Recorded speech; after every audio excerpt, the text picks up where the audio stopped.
மனிதன் எதை செய்தாலும் அதில் மனதை ஒருமுகப்படுத்தி ஊன்றி, அதாவது மனசை என்றைக்குமே எங்கேயும் அலைப்பாய விடாமல் ஒருநிலைப்படுத்தி தான் நம்ம எந்த செயலையும் செய்யணுங்க. அப்போ தான் நம்ம செஞ்சால் அதில் கண்டிப்பாக அதில் நம்ம ஆழ்ந்து அதில் சிந்தனைப்படுத்தி அப்போ தான் நம்மளால் ஜெயிக்கவே முடியும். இப்போ நீங்கள் பரீட்சைக்கே படிக்கிறீங்கன்னு வச்சுக்கோங்க, ஆனால் நீங்கள் அது எங்கேயும் அங்கேயும் இங்கேயும் நம்மளோட மனசை அலைப்பாயவே விடக்கூடாது. நம்மளோட மனசை ஒருமுகப்படுத்தி படித்தா மட்டும்தான் நம்ம அந்த புக்கை முழுமையாக முடிக்கவே முடியும்.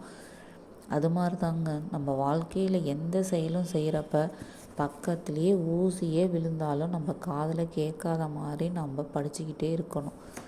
அதே மாதிரி எந்த செயலையுமே நம்ம மனசை அலைப்பாய விடாமல் அதுலேயே சிந்தனையை செஞ்சு அப்போ தான் மேன்மேலும் நம்மளால் அதில் பெரிய ஆளாக ஆக முடியும். இந்த மாதிரி செய்தவங்களோட வாழ்க்கையை பற்றி நம்ம பார்க்கலாங்க.